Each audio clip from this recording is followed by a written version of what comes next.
Well, thank you, everybody. Good afternoon, and thank you all for coming here. And let me just thank my dear friend Mike Milken, who has done such an extraordinary job um, helping us amplify what we know to be the truth about our city and our state, which is that it is not just unique in this nation, but unique in this world.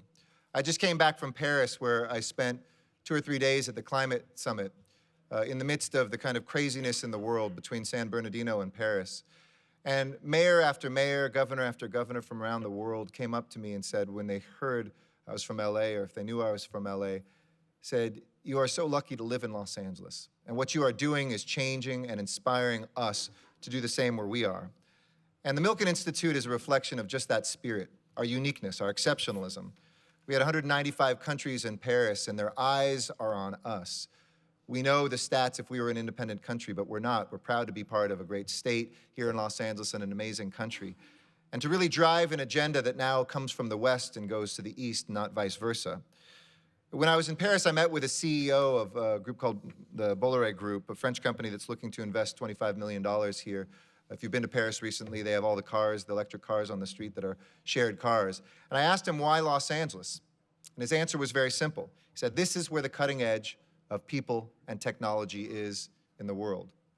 This morning we announced with Google Fiber, the largest build out in any city that they've ever, or the largest city in which they will build out Google Fiber.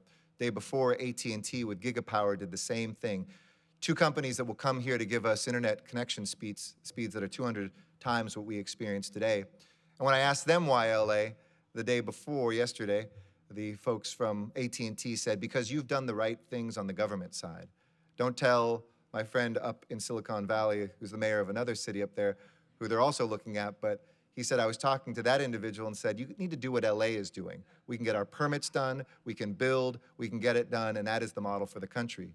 Today, the Google Fiber person said, why, when I asked her why LA, she said, because we love the weather, and quite frankly, I wanted to be out here a bunch. And I say that because the great decisions we make in our lives are often a combination of our heads and our hearts.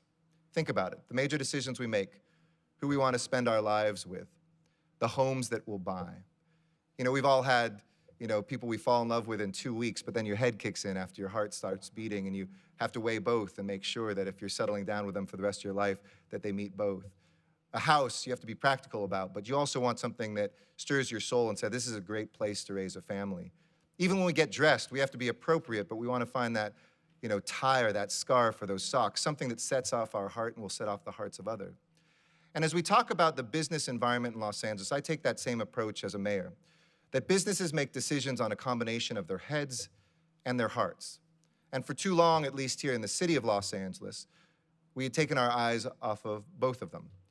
We had stopped being smart, and we had stopped inspiring people. But today, I think Los Angeles is clearly preparing to lead once again on the world stage. There's a sense of vibrancy about this place. I think that we have finally positioned ourselves to look at those amazing raw assets that we have, unparalleled perhaps in this world, and also to get better and smarter about the public policy that can move alongside it. When we think about the economic prosperity that we're experiencing, we know that we still face great challenges. We have challenges in traffic and poverty and homelessness, things that unfortunately we're number one on. But here's how we're going to make Los Angeles business friendly. We're going to make it business friendly by inspiring people and by making sure when they're inspired that they hit a government that isn't there when they don't need us to be and they want us to be out of the way, and is there when they need us to be. We've, quite frankly, done the opposite. We're often there when people don't want us to be and nowhere to be found when they need us.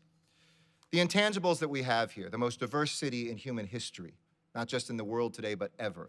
Our weather, our quality of life, second to none. A city we'd probably have to build at this intersection of Latin America, the United States, and the Pacific Rim if one wasn't here, but luckily one is. The topography, the creativity, and the curiosity. I think it is our defining characteristic that we are a curious people, always asking, how can we get someone to space differently? How can we address a medical problem differently? How can we look at transportation differently?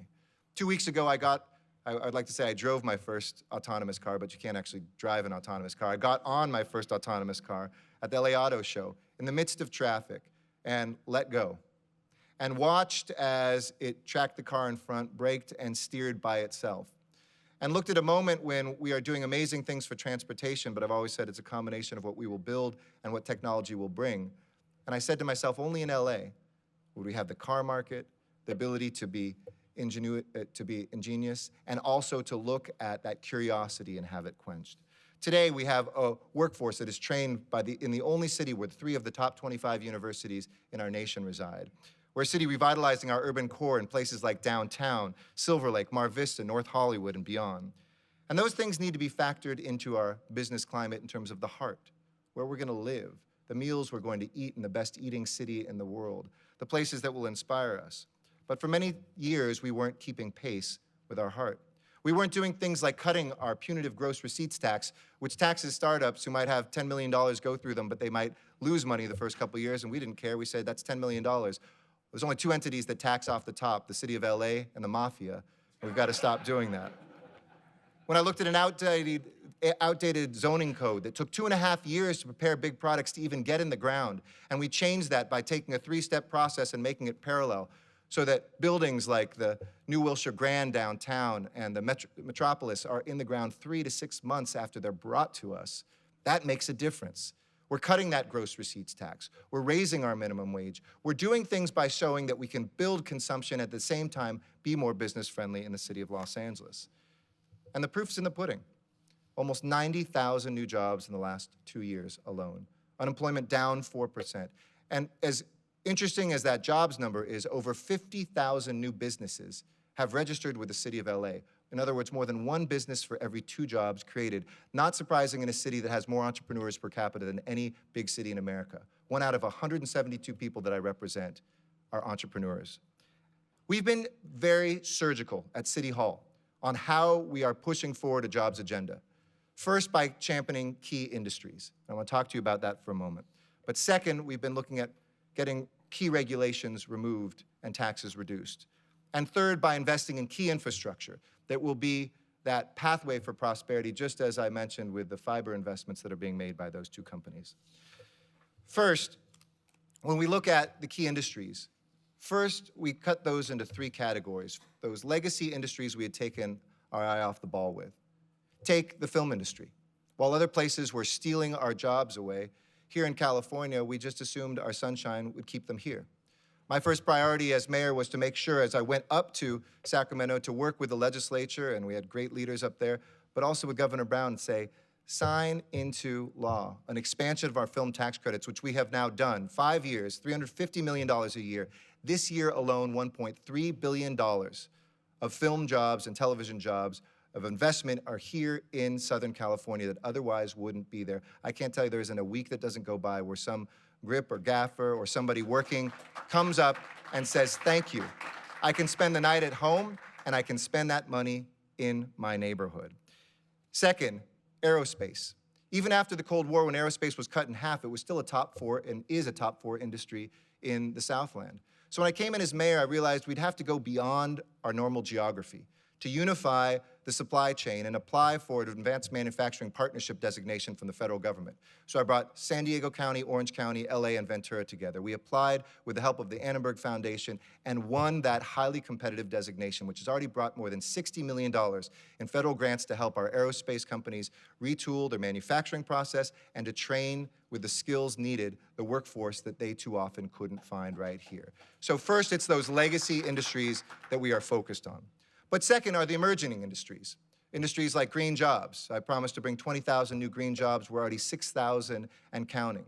We had the vice president visit us downtown at the Los Angeles Clean Tech Incubator, ranked the 6th best incubator of any sort in the world, and the first #1 green tech incubator in the world.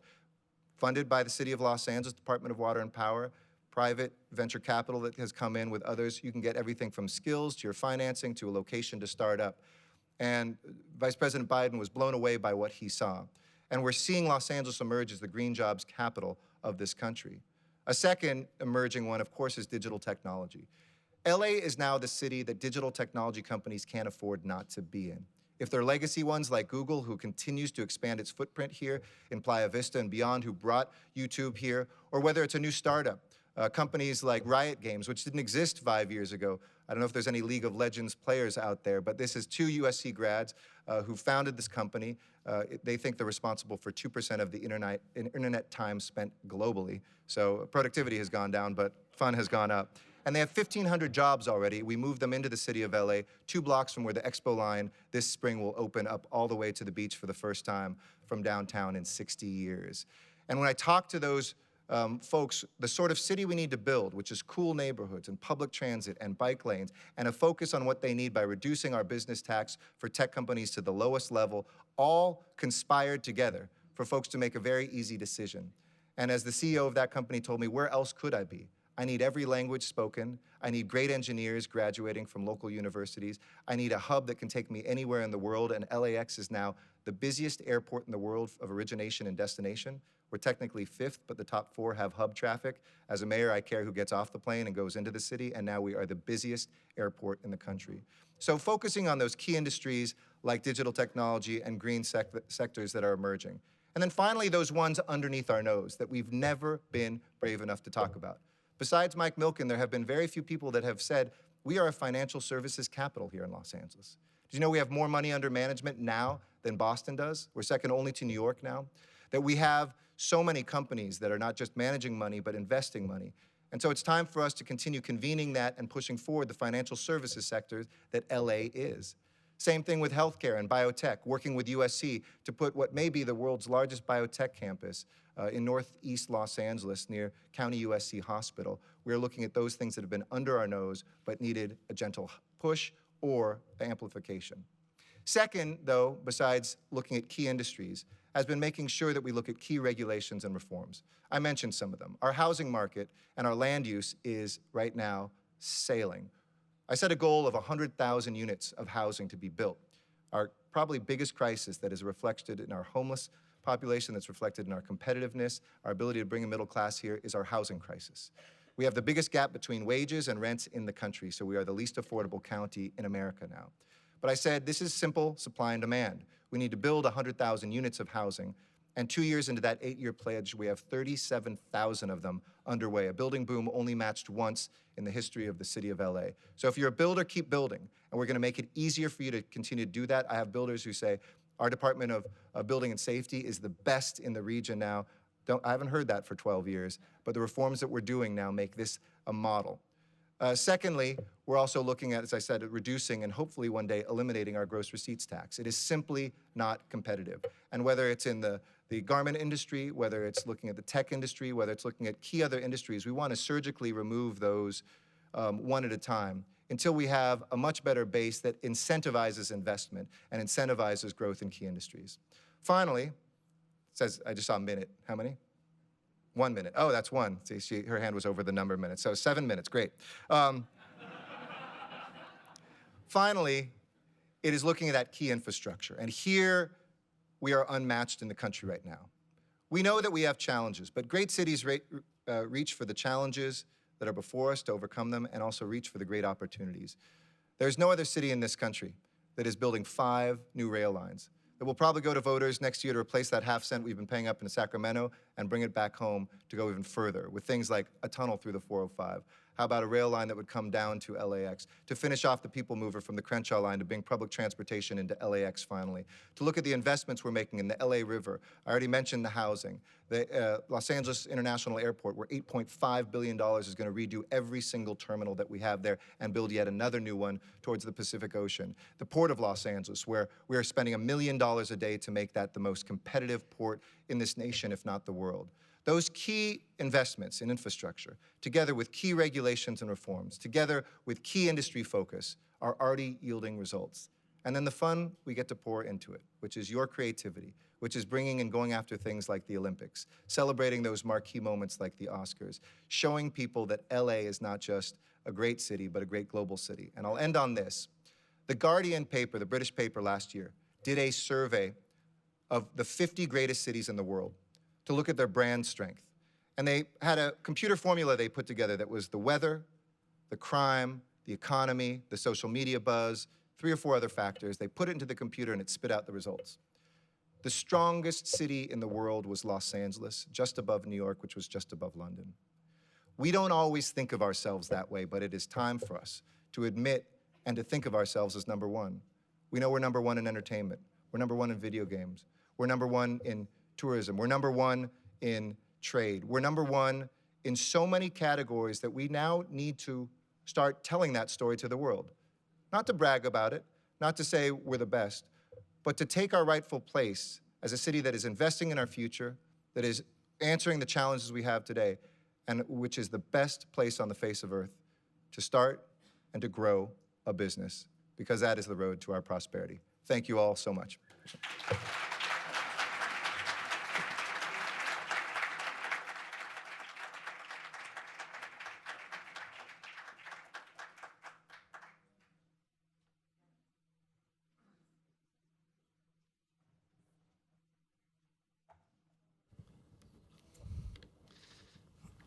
Well, we're going to conclude today with one of my favorite topics, perception versus reality.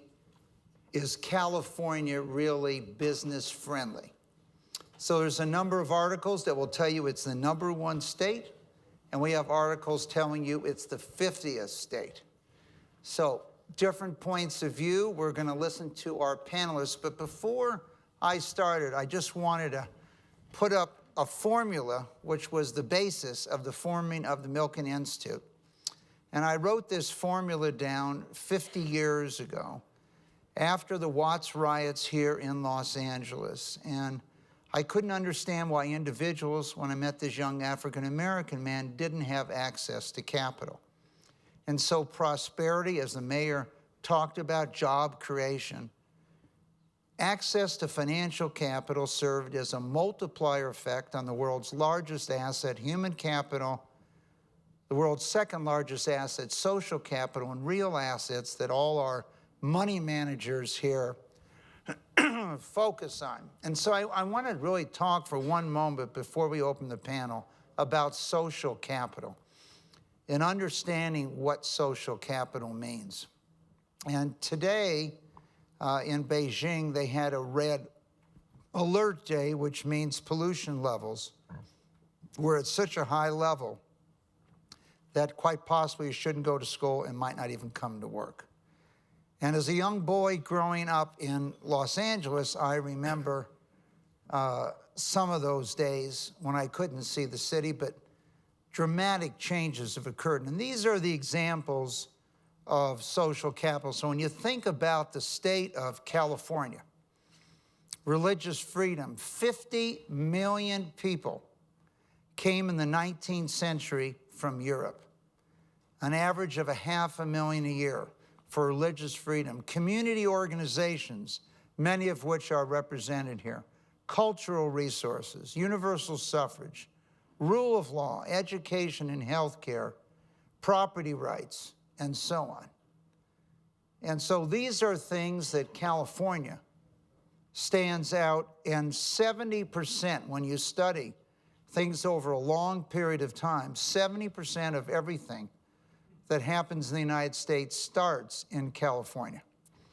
So we're just not going to be able to speak to you alone today. We are going to quiz you.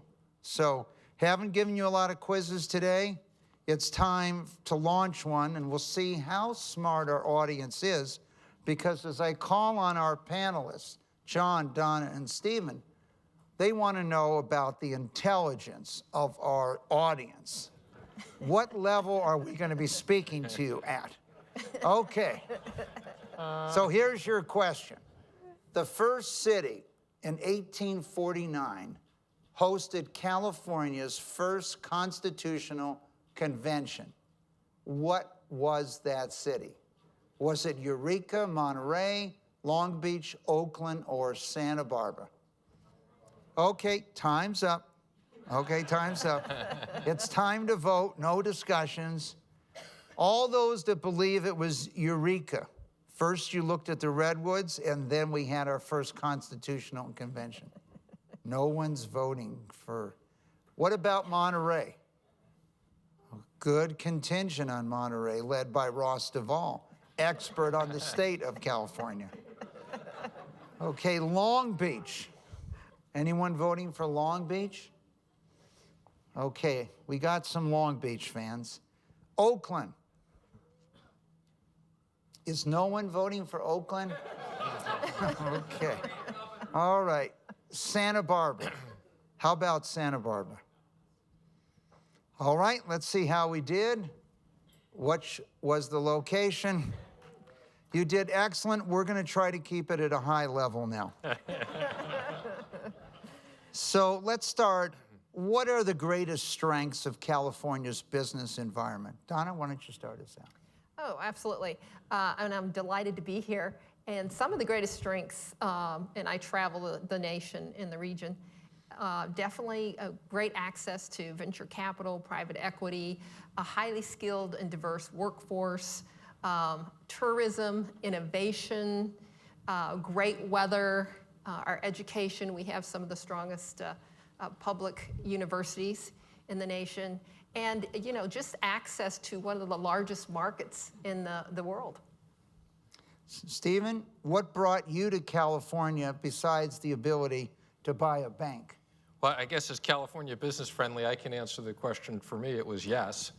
I was attracted to come to California to buy a bank because I thought it was an incredible economy in Southern California, and if you wanted to start a bank or buy a bank anywhere in the U.S., I thought this was the #1 market. All right, so John, I thought I'd start a little differently with you. I'll note that Governor Davis held your position before becoming governor. So maybe this isn't a hypothetical question, but if you were governor, what would be your top business-focused initiatives? So actually, I served under Governor Davis in the Comptroller's office as his staff counsel in the Los Angeles office. It's the focus on our children. It's making sure that you provide them with the world-class education because everything emanates from the talent that you have. So you have to make sure that everybody can be resilient as the world changes, and then you have to make sure that we provide lifelong education so that people can compete. Well, let's take a step back and look at social capital for a moment. The enormous movement into California. 50% of our scientists and engineers in Silicon Valley were not born here, so we've attracted them from around the world. Approximately 30% of all the CEOs were born in India, Taiwan, or China. And so when we step back about it, immigration is a particularly important component of California's business landscape. What are your thoughts on immigration? Well, it's a powerful motivator. In fact, my family is that story. I wish my dad headed directly to California, but he came to this country with 3 shirts, 2 pairs of pants. English was his 5th language. He grew up in Taiwan, so he learned Mandarin, Taiwanese. It was under Japanese occupation. They taught sciences in German, and so he came here to write his PhD in English because he knew that if you wanted to succeed, he wanted to come to a country that afforded the best opportunities, and that's America, and it continues to be America. And where did he go first? He ended up in Cleveland, Ohio. He got his PhD from Case Western Reserve University. And how long did it take for your family to move to California? Well, I was the first out. So after I graduated from Georgetown Law School, during that time, I had visited my aunt who still lives in Northridge, California. So I like the incredible diversity. I like the breadth and depth of what California has to offer. And it's still absolutely stellar. So one of the things we have to do is promote what's stellar and take away some of the friction that we create in our communities. So Steve, you came to run the largest bank in Southern California. You sold that bank to CIT. You didn't return to New York.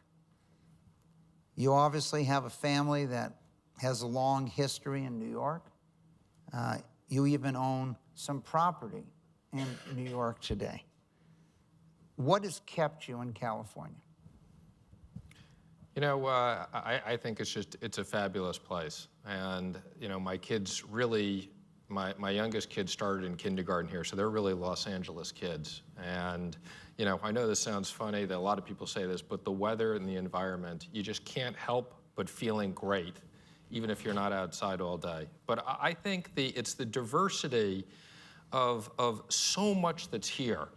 And one of the things when we talk about traffic and things like that, are issues. But LA is spread out, but there's really so much to offer in all the different areas. I think the arts are terrific. I think what Eli Broad has done to the arts here and now his new museum, people were talking about that earlier, is pretty extraordinary. But there's almost anything you can want to do here. So I must say I find it fascinating, and I find the people fascinating. So Donna, we've heard how John and Stephen came to California. Let's hear a little bit about your California history. Well, I've been coming to California for decades. I don't want to age myself, but I had the opportunity, done most of business here. I love my region. I work for the Small Business Administration, and I oversee Region 9. There's 10 regions, and I fiercely champion on behalf of my region to make sure we get the resources and tools that we can optimize what we do. And absolutely just very passionate about small businesses and entrepreneurs, because I am one for over 20 years. Absolutely love my region. My region's Arizona, Nevada, the entire California, which is a nation. I always say I have a nation in my region, and Hawaii and Guam. And I also say I wish I got paid by the mile. And so so I would fly on Southwest like weekly here, especially in Southern California, because I worked on some movies and such. And but then I had the opportunity to, as a presidential appointee, was appointed to be the regional administrator for this #1 region in the nation. We have 10 regions, and Region 9, again, Arizona, Nevada, California, Hawaii, Guam, nearly 20% of all the small businesses in this nation are located in this region. That's obviously due to California. And not only that, of the capital lending that we do for our small businesses, nearly over 23% of all the lending we do is from this one region. So we have a lot of exciting things going on here, and it's been a real privilege to serve, and it's very exciting out here, a lot of opportunities. You just feel the energy when you're out there. I'm out every week with community leaders and small business and entrepreneurs, and it's infectious. Their energy, their creativeness, their courage, and I always like to thank them for their optimism, their persistence and courage, and their willingness to take risk and follow their dreams, because they truly make this nation great. We are a nation of entrepreneurs. I don't think people fully realize that California is the small business capital of the world in so many ways. We have our most valuable company in the world, Apple, in Northern California, and Google, which is second, et cetera. But small businesses, how many small businesses are there? I think people might be shocked. Absolutely. There's 28 million in the nation. And we have here in California over 3.6 million small businesses.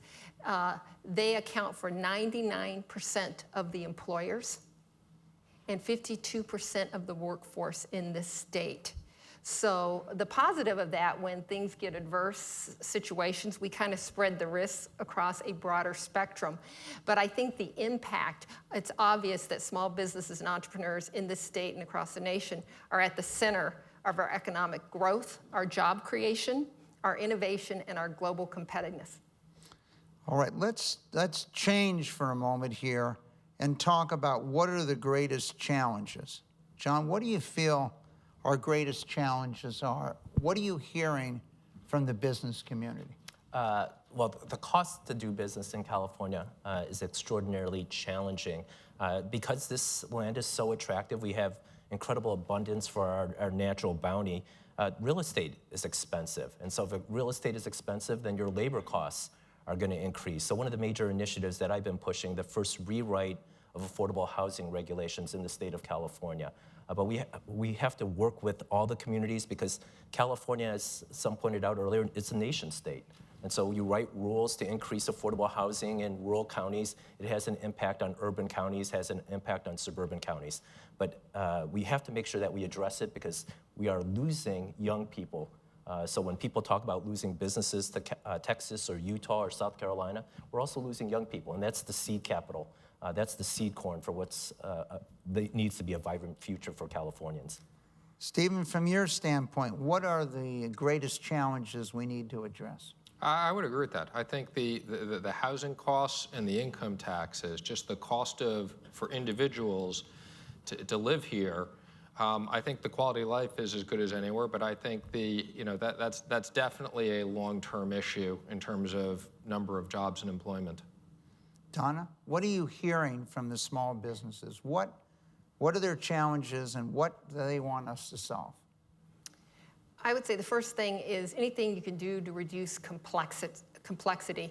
They don't have the bandwidth that larger companies have. They don't have an HR department, a legal department. So they're doing more with less. So anything that we can do to reduce the complexity and streamline anything that they have to do, whether it's with business licensing or regulations, again, those all disproportionately affect small businesses. The second thing I would say is, and look at the taxes and the tax structure. The Small Business Council and Entrepreneurship Council does a state tax index every year. And California, they look at 23 tax measures, and California is ranked the 50th on there. And one in particular to note is the personal income tax. The personal income tax, people may not realize that over 92% of businesses file their taxes as an individual, a sole proprietor, an LLC, or a S chapter. And so they're being filed as personal income and not corporate income.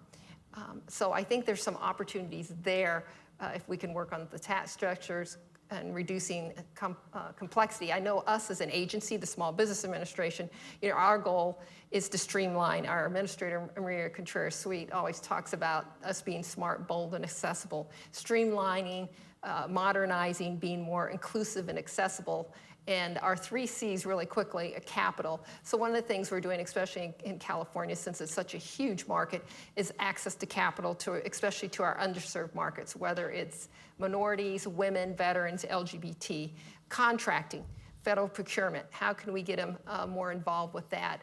And then just counseling. This is the training and the education and the coaching. Because one of the things, having been a small business and entrepreneur for many decades, one thing I always say is that entrepreneurs are like hummingbirds. And federal government and large corporations are like an elephant.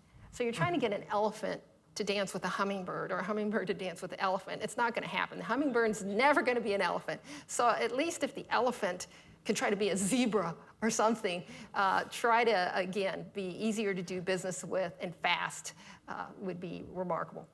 I think if you think about the prices of housing in California that you've discussed in real estate, and if we look, say, at medium price levels versus other parts of the country, if we pull up what looks to be slide 5, we can see the dramatic change versus other parts of the country, but this fall off and then this increase. So it's always interesting when we see that median house sales are 175,000 or 180, you always wonder, where are those prices?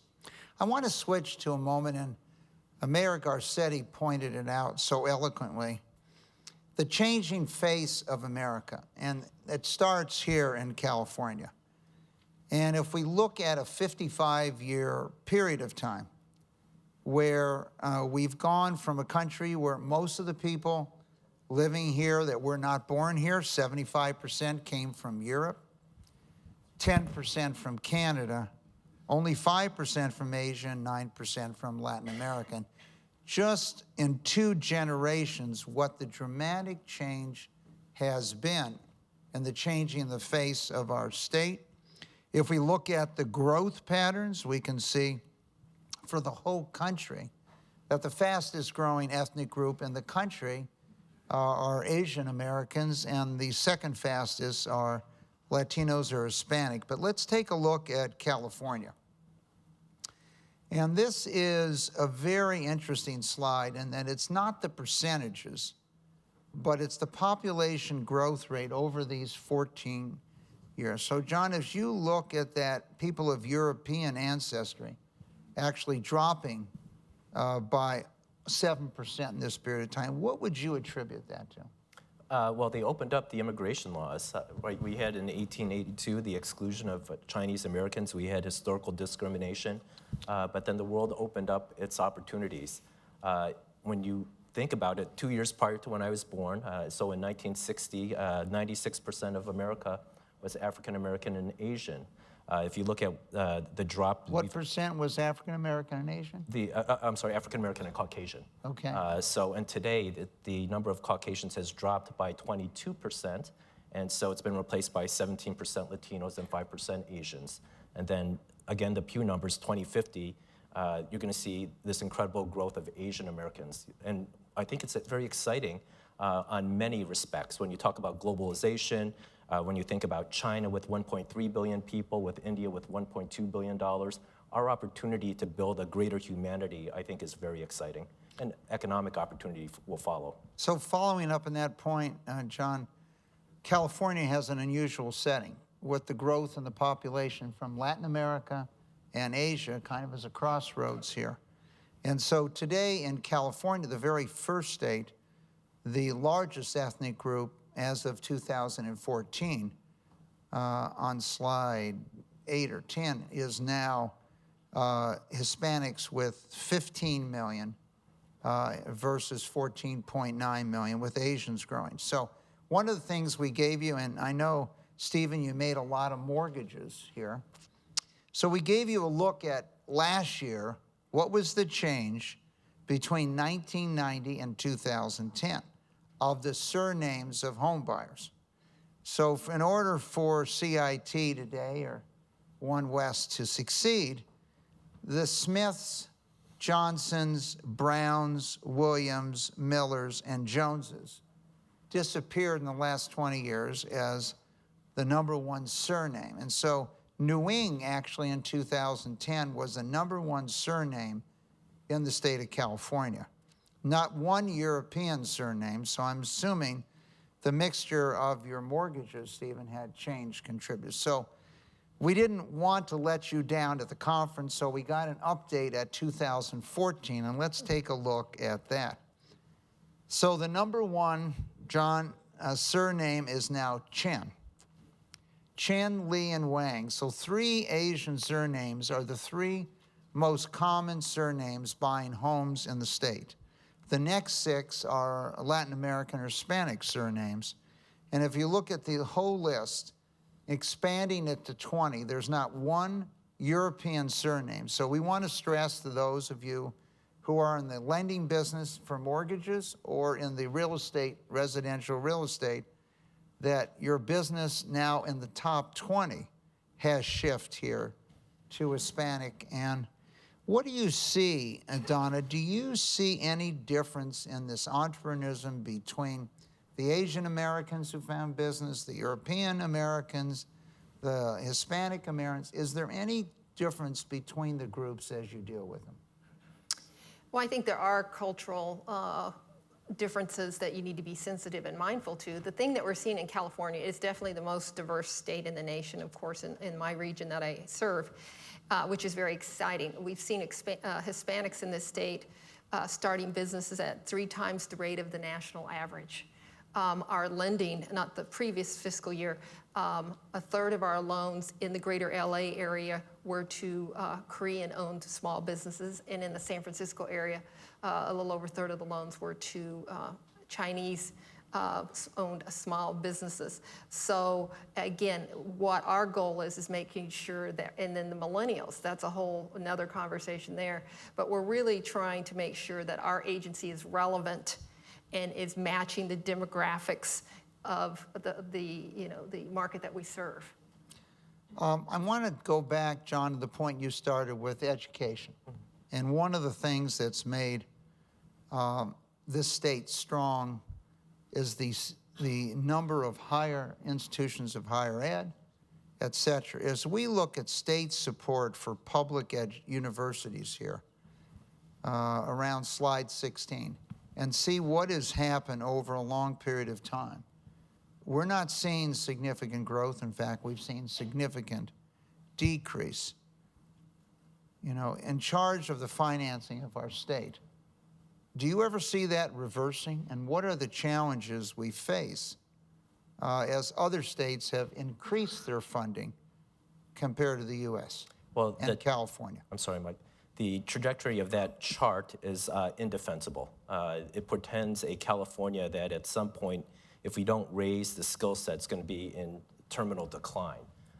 So we understand that they are centers for innovation. This is a knowledge-based economy. The number of Americans that require advanced education above high school is 5 million, and we're not producing it. So we're going to have to reprioritize in California. One of the critical issues, so we spend 52 to 54% of the general fund budget in the state of California on education. We pay about 28 to 29% on social services, with social services being twice as much as welfare, and then we pay 9 to 10% on corrections, with about 9% to 10% also on higher education.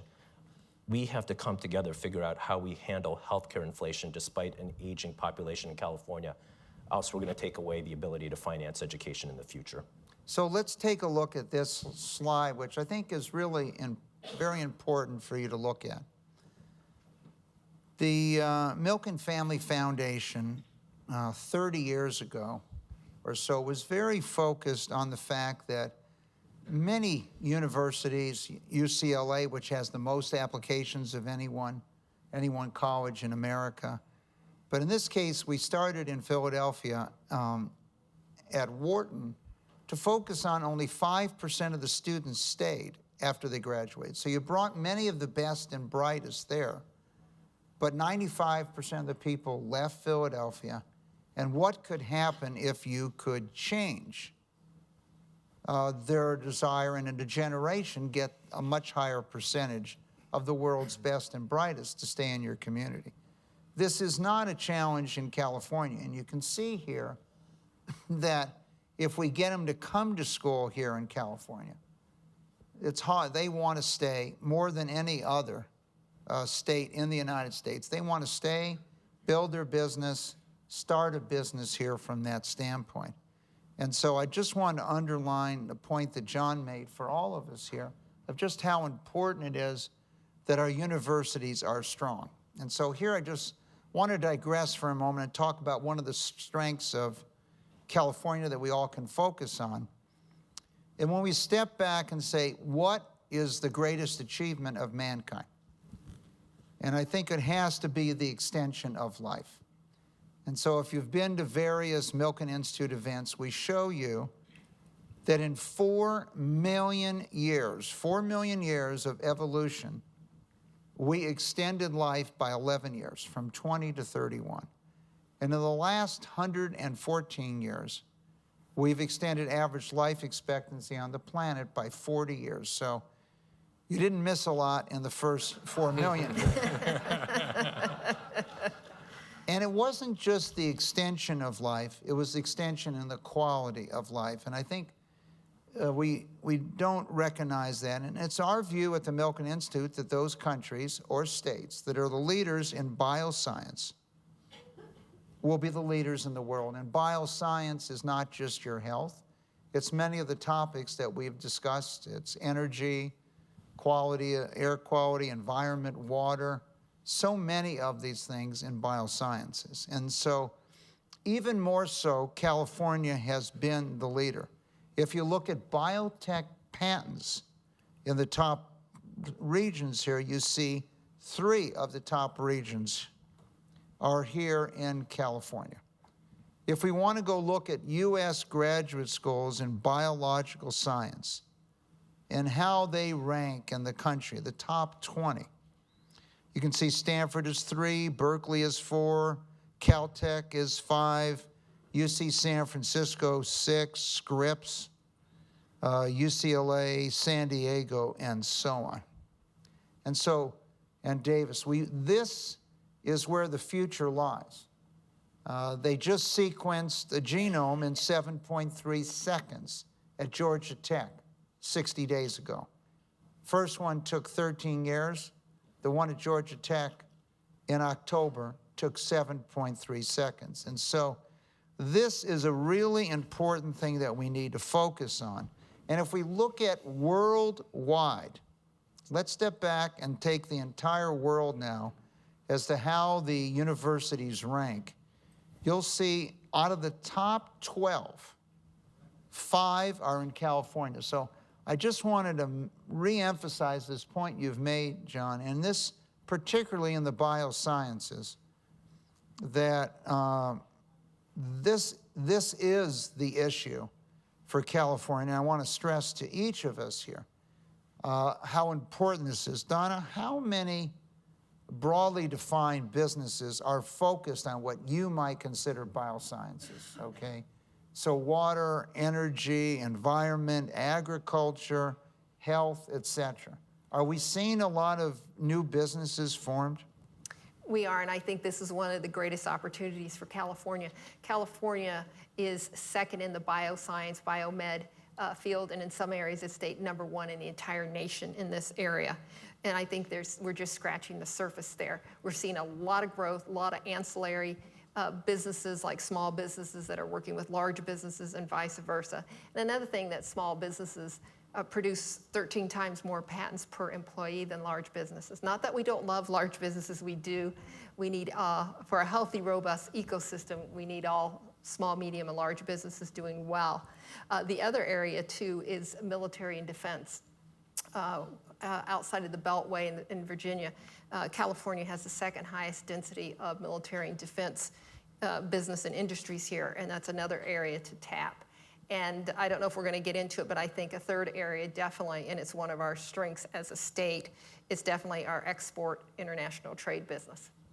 Well, I know University of Southern California billed itself as the leading exporter in Los Angeles with 12,500 students who are not U.S. citizens.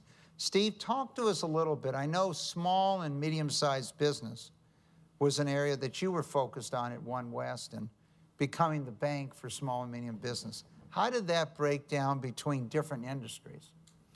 You know, I'd say, you know, for banks, because we're a regulated industry and particularly post-financial crisis, we're so focused on cash flow lending, I think it tends to be a little bit more traditional. But we have a big healthcare practice, a big entertainment practice.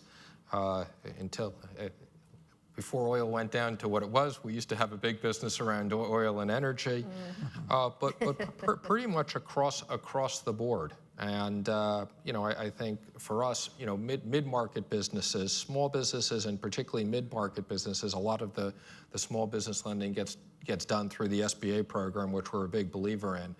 But we think there's a huge opportunity in mid-sized business in terms of economic growth. Well, one of the keys we've discussed, and the mayor discussed in Los Angeles, but California is home to many of the world's largest money managers. And we find, particularly in venture capital, that many venture capitalists invest in a 1-hour traveling radius. And if you look at venture capital deals in California today versus other states, you'll see that it's dramatically different. And so there's a great deal of expertise today in the venture capital area. John, have you looked at the venture capital area anyway from the state to try to figure out how you can encourage more startups here, more technology here? So we're doing a lot of things. In fact, tonight I'm flying out to San Francisco because I'm going to meet with 30 Chinese executives who want to be LPs in venture capital firms here in the state of California. And that's rather routine. I spoke at the Haas School of Business where they brought in 30 Chinese people who were worth hundreds of millions, 4 were billionaires who wanted to devise a business plan to start businesses here in the state of California. And then in the Treasurer's office, this isn't venture capital, but we invest on a given day $65 to $70 billion of state and local government's money. And so I'm trying to pull back from some of the national firms. The national firms can keep the money if they're invested in California, but I want to keep that money in California, partner with community banks, and those monies build partnerships with Stanford, with Pomona, with USC, in creating the capital expenditures so that we can grow biosciences, so that we can grow advanced transportation, those types of things. So you're seeing a lot of energy and focus. And then, frankly, here in Los Angeles, it's happened, for a while. You just look at Figueroa Street and look at the money that's coming on to build those hotels, right? It's sort of like Billionaire's Alley. It's very exciting. Now, if we step back and look at this issue of social capital we talked about at the beginning, this environment here, you see that a very large percent of the wealthiest people in China want to come and immigrate to the US and Europe, but primarily US. And this survey was taken at the end of 2013, and I'm sure then it was 2/3 US, 1/3. And to give you a benchmark underlying what John has just pointed out, there's about 14 trillion in the United States of 1 year and shorter maturities deposited in financial institutions, primarily by US citizens.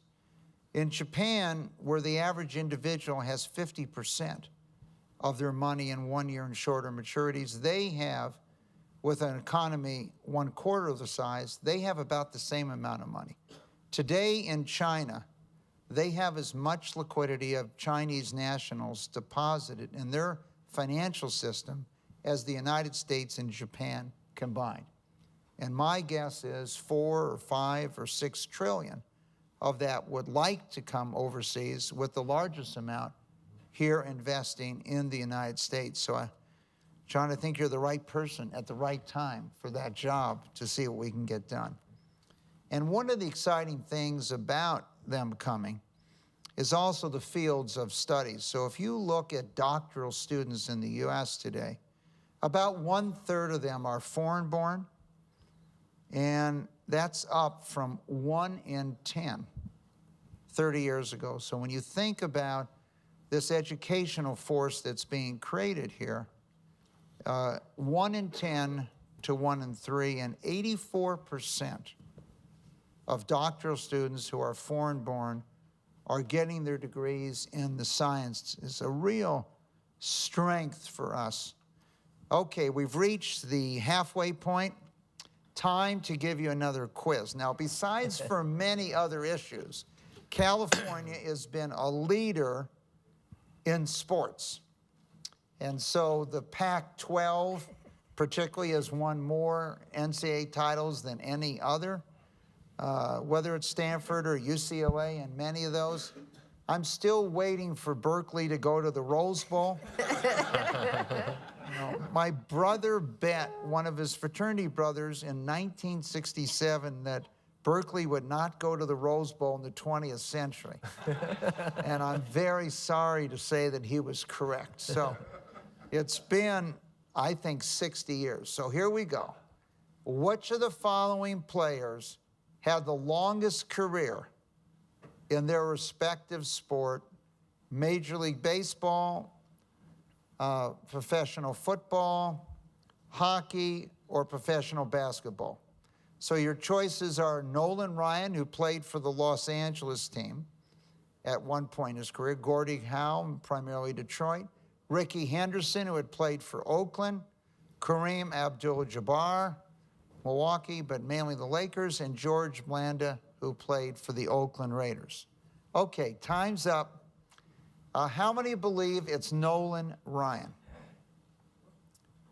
I see a couple hands up, and if you remember, he did pitch a no-hitter for the Los Angeles, and that time it was the Anaheim Angels.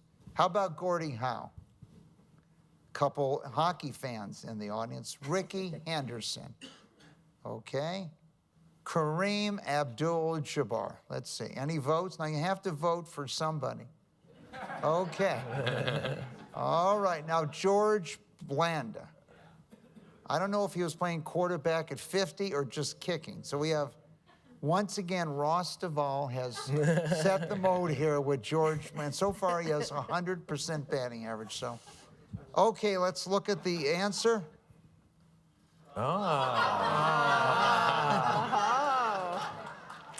So I kind of misled you.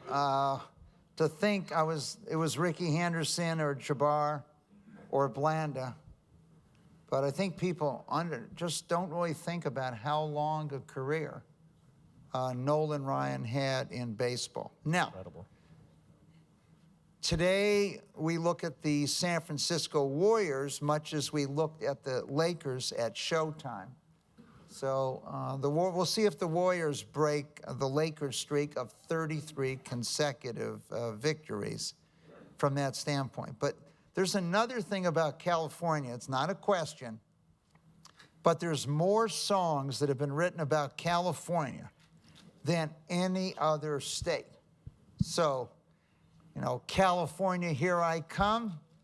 Here's one that at one time was voted the #1 song of the last part of the 20th century. So let's see if we can hear a little bit of Hotel California by the Eagles. So maybe you'll hit while we get ready for the second half here. All of our panelists know this song. We won't say why. For that age.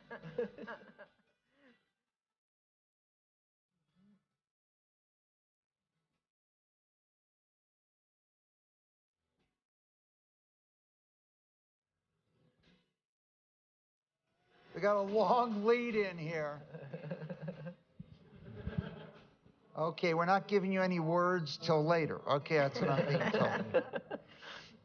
Okay, we're going to switch back, if we could, a little bit here and talk a little bit about California. John, you've highlighted education.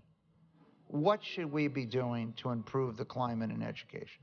Well, we need to develop school site leadership. Congress passed, or the House passed, the Every Student Succeeds Act legislation last week.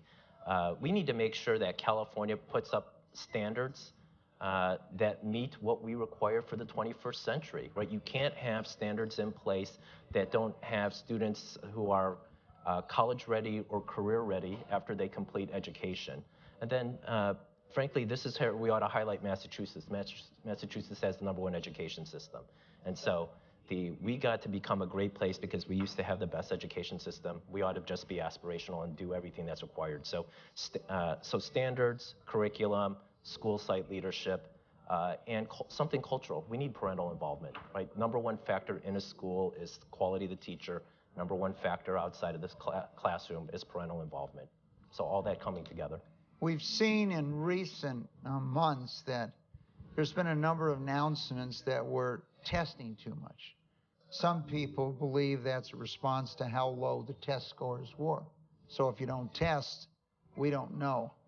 Do you think we're moving in the right direction, or are we moving in the wrong direction now from that standpoint? Well, we need tests, but we have to make sure that we do the proper tests. So when you do tests in the middle of the year, it's called formative tests. When you do tests at the end of the year, they're called summative tests. So what you want to do is that you do the proper amount of formative tests to make sure that you're providing the proper support for teachers so that they're engaged in a curriculum that's actually making sure that students learn, right? Then you do the summative tests. So I'm fine with what was Common Core. We picked it up here in California for English as the language arts, and for math, you do the annual test from 3rd to 8th, right? You do sciences, but we have to make sure that we do the assessments, but we don't push teachers too quickly until we know how it works and to know what's successful, because you don't want to create a system where teachers are teaching to the test. You want to make sure that teachers are learning and you're sort of at the Common Core focus. You want objectives, but you also want understanding by the students. So let's get this right and then go forward. I think one of the things, excuse me, that we've pointed out over the last few years is this commitment, John, in Asia to education, and the commitment by the middle class in Asia to education. So whereas the middle class in the United States is allocating 25 times as much to their house and their car, in Asia they're allocating almost the same amount to supplemental education, tutoring, as they are to their house and their car. So the large number of Asian Americans in California, obviously, have come and put forth that same commitment in many ways. What are the qualifications, Donna, that you see that have made small business successful? Well, some of the qualifications, and I think, but first, before I answer that, if I could give a shout out, since the mayor was here, Mayor Garcetti, the administration in our agency, one of the key issues that small businesses have is how much regulations or trying to get business licensing can be onerous and time consuming. Some municipalities could take 21 steps. Getting a certificate of occupancy could take months and put them out of business. And one of the initiatives we had was Startup in a Day, and encouraging cities to reduce the amount of time and bureaucracy and red tape to get a business up and going. And I am thrilled to announce that this year, out of the entire nation, the city of LA won that out of all the cities in the nation.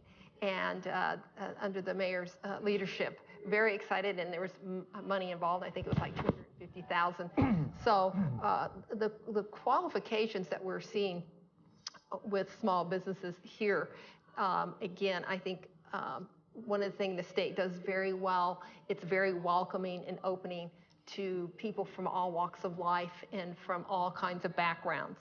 And the policies that the state does is very supportive of that. And I think that's, I always call it a unicorn. What makes you unique that nobody else has? And I think that's something that California does well.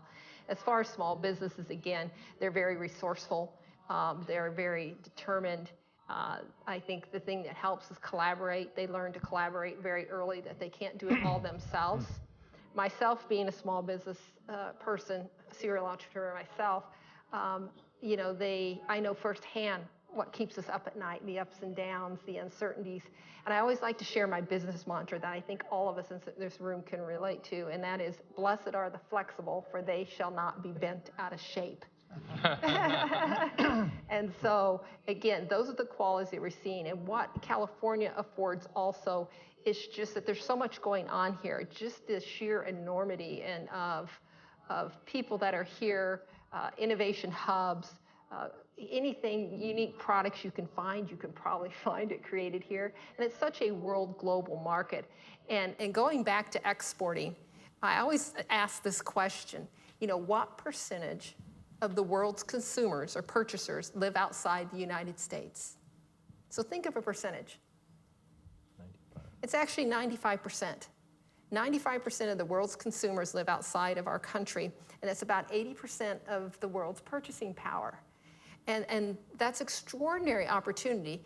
And there's about 300,000 companies in this nation that are actively exporting. And California leads the way in those stats also. But the question there is, of those 300,000 companies that are exporting, what percentage do you think are small, medium enterprises? It's actually 98%.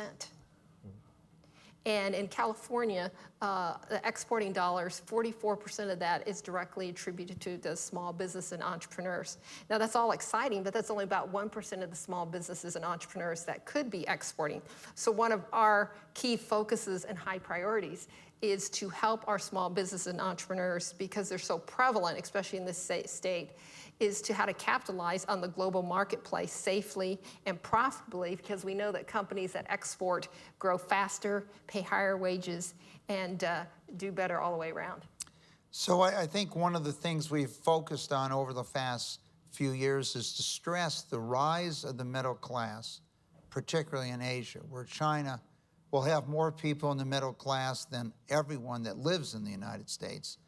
And the rise in the middle class underlines, Donna, some of the points in that they're able to afford and buy products and services. And one of the things you see in China today is they're often quite concerned about the ingredients, particularly in food, that are going into their products, and they are very interested in buying high-quality products. Kimberly-Clark has identified China as the market that buys the highest quality diapers in the world today, as these things have changed. In Korea, 90% of all the diapers in Korea are bought online. Steve, I know you have interacted with many other people from the financial community, hedge fund, private equity over the years. And we have seen a number of them, particularly focused on Texas and Florida. And moving to Florida, moving to Texas, neither of which have state income tax, easier to do business, et cetera, and moving their back office operations or their support or their processing centers. Obviously, Amazon and Microsoft and Starbucks are all headquartered in the state of Washington today, which does not have a state income tax. Is there anything we could learn from Florida and Texas besides the taxes that could affect us here in California? Yeah, well, I'll tell you, when I got here at IndyMac in 2009, we had a couple of thousand jobs in Austin, Texas, and we relocated that business within Austin. We also had a lot of jobs here, and we relocated a business within Santa Monica. And I can tell you, now, Santa Monica is particularly difficult, I think most people would agree, but it was night and day. Everything from, and this goes back to the red tape and everything else, in Austin, Texas, they were completely unified. Everything from getting the fiber there to getting the construction permits. It was super, super easy. So I'd say, you know, for businesses that have a lot of jobs, I do think kind of the ease of doing business, and I also think as we talked about earlier, the cost of living, it's very attractive cost of living. I think for people who have private equity and hedge funds and things like that, Mike, as you know, it's a lot easier for people to pick up and move their businesses than a lot of large businesses, and there's no question. You know, the difference between a 0% tax rate and a 13.5% tax rate at the state level, which, because of alternative minimum tax and things like that, for a lot of people doesn't get to be deductible, there's no question it's moved a lot of capital out of the state. So as we wrap up here, I'd like to ask each of our panelists for two ideas that they believe if we could implement would make the state more business friendly. John, let's start with you. So what we're working on internally and we had talked to Rob Apley at the Business Roundtable, he said what we're trying to do in the Treasurer's Office would be great for the entire state. We're trying to have a one-stop shop. So I run 12 economic development authorities. We run things from taco trucks, or we finance things from taco trucks to Tesla. And it was pointed out earlier, so when you talked about bioscience and other things, I was able to lobby the governor so that we continue the manufacturing tax credit for another 3 years, so we can get investments into Tesla. I want the Faraday Futures to choose California as its home, bringing 5,000 car manufacturing jobs to the South Bay. Just create the one-stop shop. So we're going to create like an Amazon function so that you come onto the Treasurer's website, you say, I have a taco truck, and we will say we have all these programs would apply to you. Having served on California's tax authority, having served as a controller, we like to bring those functions in too, so that this would be your tax obligation, and then hopefully getting the silos torn down. Because some of the problems you would have is with businesses in California, or the businesses would have with the state of California, is that you would go to the Board of Equalization, they would tax your alcohol under one methodology, and that they would go to the ABC and it would be defined differently. So that would hopefully facilitate communication and conversation so that everybody's reconciled. And then we ought to start that at the state level, but then partner with our local government agencies, so to reduce some of the bureaucracies. One of my friends owns the largest shrimp importing company in the United States of America. He has to deal with 5 government agencies consistently. A couple of them perform the same functions. And so, you know, the redundancy, the administrative costs, the time loss is something that government ought to be sensitive to eliminate. All right, Donna? First off, I think the perception that California's demise is greatly exaggerated, to go for Mark Twain, because I think California does a lot of things right. It's huge. It has an enormous economy, very exciting, robust place. With being such a nation in a nation, there's a lot of complexity that comes with it. So I echo John. Anything we can do, the state can do to be easy to do business with, streamline processes, will make it a much more attractive state. Anything you can look at, the tax structure, anything to make it more appealing to corporations, companies of all sizes. I think if there's anything you can do with that. The third thing, if it was possible to look at, I know you want to, but I'm an entrepreneur. Well, We'll just John go gave on. us one, so you have an Okay, well, my extra one is also look at programs that are working. If you can look at what you're doing. Right now, we just kind of throw a lot of things out there a lot of times in the government, but which ones are really effective? Which ones are really making a difference? And strengthen and support the ones that are working. And then the ones that are dogs, get rid of. You know, we have limited resources, and that's certainly, I think, something we could do. And the fourth thing, because I'm going to be in a piggy here, is to really, That's okay. I get so I'm excited. giving you my two. Oh, I love I it. was giving her my two. Oh, I Mike. love You it. can- I'll you just can keep going. yours. I'll just keep going. That's a gentleman's. It's just to continue to be the leader. California leads the way, and sometimes that's painful. But you know, we lead the way on energy ideas, sustainability. You know, a lot of things that we're all going to have to face down the road, every single state. And California is taking the bleeding edge and moving forward to that. So continue the bold, audacious leadership and the visionary leadership of what California needs to look like 20 years from now, 50 years now, 100 years from now, and still keep being progressive and leading the nation and the world on many of these items. All right, Steve, you can have anywhere from 0 to 2. I would take 0, but I'll go with 1. And that is, I think, particularly in an economy that's rebounded in the last few years, particularly in housing and capital gains and things like that. I think kind of the state having the desire to diversify the tax base and simplify the tax base. John, I'm going to give you the credit for this, not me. We talked about it earlier, but I think kind of we got to take advantage while times are good. So in closing, I want to just put up one slide for all of us to think about, and that's really related to technology. And we've seen what technology's done to newspaper industry, but we all need, and one of the exciting things about the state of California, as we think about technology and innovation and disruption, it isn't just in media, but it's in agriculture, communications, transportation, what does the driverless car, the shared economy, what other elements could we have in putting people to work from that standpoint? Manufacturing, the potential there, as we saw in these robo-hands for children that needed artificial hands. They went from costing $20,000 to $20 with a 3D printer that you could print.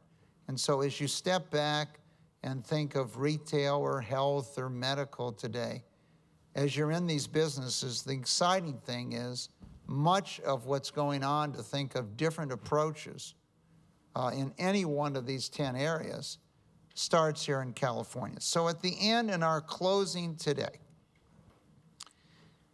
Facebook in the last month had 1 billion people unique. 1 in 7 people on the planet came to Facebook, Instagram, WhatsApp in one day. Just think about it.